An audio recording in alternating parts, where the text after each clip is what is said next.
ఆగండి, ఆగండి, ఆగండి. ఒక్కసారి ఆగండి. నెట్టేమాకండి. ఆగండి. అద్భుతమైన సాక్ష్యం చెప్తాను. దేవునికి మహిమ కలుగును గాక. మీరందరూ మరి ఆగినందుకు నా హృదయపూర్వకంగా మరణాత ఈ దీనురాలను మరి దేవుణ్ణి ప్రేమించి ఈ దీనురాలను ఎంతో అభిమానించి ప్రేమించి ముందుకు నడిపించుచున్న విధానాన్ని బట్టి దేవునికి మహిమ కలుగును గాక. ఇదంతా దేవుని మహాకృప. మీ అందరి ప్రార్థనను ఖచ్చితంగా చెప్పగలుగుతున్నాను. ఆగండి, నెట్టేమాకండి. ఆగండి. 10 నిమిషాలు దేవుని సన్నిధిలో మనం గడిపితే మరి తన 20 నిమిషాలు మనతో గడపాలనుకుంటున్నారు. ఆమేన్, ఆమేన్, ఆమేన్. ఒక అద్భుతమైన సాక్ష్యం చెప్తానండి. ఒక తెలుగువారు, ఒక శ్రీలంక వారు పని చేస్తున్నారు ఒక ఇంట్లోను. శ్రీలంక వారు తెలుగువారు పని చేయుచుండగాను ఈ తెలుగువారు ఎప్పుడు నా వీడియోలు అలాగే నా లైవ్ చూస్తూ ఉన్నారట. చూసిన కాంచి ఆవిడకి ఎన్నో సాక్ష్యాలుగా నిలవబడ్డారు. ఆవిడకి ఆరోగ్య విషయంలో, భర్త విషయంలో, బిడ్డల విషయంలో, కుటుంబ విషయంలో చాలా మేలు చేశారు. అవన్నీ చెప్పడానికి టైం లేదు, నేను మరి చెప్తున్నాను. ఈ కొంచెం చిన్న సాక్ష్యం చెప్తానండి. అయితే ఆవిడకి అన్ని మేలు చేశారు. ఇంక అప్పటి నుంచి నా లైవ్, నా వీడియోలు చూడటం మొదలుపెట్టింది. అయితే ఈవిడ కూడా అన్నారంట, నేను కూడా చూస్తాను అమ్మగారి వీడియోలు లైవ్ అంటేని. ఆవిడ ఫోన్లోకి రావట్లేదంటండి, ఎందుకో నా లైవ్, నా టిక్టాక్ కూడా వెళ్ళట్లేదంట.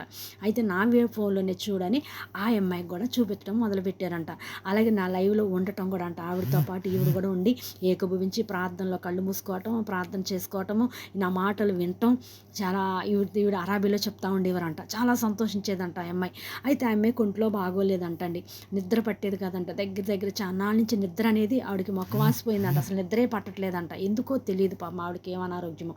అయితే ఈ వీడియోలు చూపించాక, అలాగే ఈ ప్రార్థనలో లైవ్లో ప్రార్థనలు ఏకోపించాక ఆవిడకి నిద్ర పట్టడం స్టార్ట్ అయిందంట. దేవునికే మహిమ కలుగును గాక. ఆమేన్ చెప్పండి.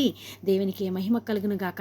అయితే నిద్ర పట్టాక ఆవిడకి, అమ్మా నాకు లైవ్ చూస్తుండగా నాకు ఎంతో ప్రశాంతంగా రాత్రులు నిద్ర పడుతుంది, పీడకళ్ళవి వచ్చాయి, అసలు నాకు అసలు నిద్రే పట్టేది కాదు. ఈ లైవ్ చూసి స్టార్ట్ చేశాక నాకు నిద్ర పడుతుంది, పీడకళ్ళు మానేసినాయి అమ్మా అని నేను రోజు లైవ్ చూస్తానమ్మా. అలాగే అమ్మగారిది అంటే చూడు నీ ఫోన్లో కూడా చూసుకుంటే ఆ ఫోన్లో రావట్లేదంట. అయితే ఈవిడ ఒకసారి ఏమైందంటే ఫోన్ పైన పెట్టేసి కిందకి వెళ్ళిపోయిందంట, ఏదో పని ఉండి వెళ్ళిపోయిందంట. అయితే లైవ్ టైం అయిపోతుందంట. ఆవిడకంటే ఎక్కువ కంగారు ఈవిడ కంగారు పడిపోతుందంట. లైవ్ టైం అయిపోతుంది, రావట్లేదు ఫోన్లో లైవ్ టైం అయిపోతుందని కంగారు పడిపోతుందంట. అయితే ఈవిడికి రమ్మంటే రాలేదు అంట, ఏదో పనిలో ఉన్నారంట.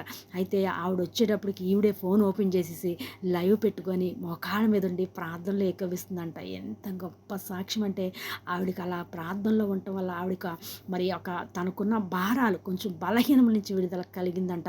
అలాగే ఆవిడకి నిద్ర పట్టలేని ఆవిడకి ప్రశాంతంగా నిద్ర పడుతుందని ఆవిడ ఎంతో విశ్వాసంతో, నమ్మకంతో నాకు మరి ఫోన్ చేసి నాతో మాట్లాడి ప్రార్థన చేయించుకొని ఆవిడ మొన్నే ఊరెళ్ళారండి. దేవునికి మహిమ కలుగును కాక. మిమ్మల్ని ఎక్కడున్నా సరే మర్చిపోనమ్మా, మా కొరకు ఎప్పుడు ప్రార్థన చేయండి అని ఒక శ్రీలంక అమ్మాయి సాక్ష్యం చెప్పిందండి. ఇది అద్భుతం. ఏంటి, ఈ దేశస్తులే కాదు కానీ వేరే దేశస్తులు కూడా దేవుడు మన ప్రార్థన విని వారికి కూడా గొప్ప కార్యం జరిగిస్తున్నారు. అందరూ కూడా మనుషులే కదండి, ఆయన ప్రేమ అందరి మీద కుమ్మరిస్తారు. ఈ దేశం లేదు, ఏ పట్టణమైనా, ఏ పల్లెైనా, ఏ దేశమైనా, ఏ వీధైనా, ఏ జిల్లా అయినా, ఏ రాష్ట్రమైనా, దేవుడు ఎక్కడైనా సరే యేసయ్య గొప్ప కార్యాలు జరిగిస్తున్నారు. దేవునికి మహిమ కలుగును గాక. ఈ సాక్ష్యము దేవుడు దీవించి ఆశీర్వదించును గాక. మీరు మారటమే కాదు, మీ పక్కనున్న వాళ్ళకు కూడా ఈ వీడియోలు, ఈ యొక్క లైవ్ను చూపించండి. వాళ్ళకు కూడా దేవుడు, తెలియని వాళ్ళకు కూడా దేవుడు తెలుసుకొని రక్షణ పొందాలని ప్రార్థించండి. God bless. ఈ సాక్ష్యము దేవుడిని దీవించి ఆశీర్వదించును గాక. నెట్టేమాకండి. ఆమెనని చెప్పండి, ఆమెనని కామెంట్ చేయండి. మరణాతండి. God bless.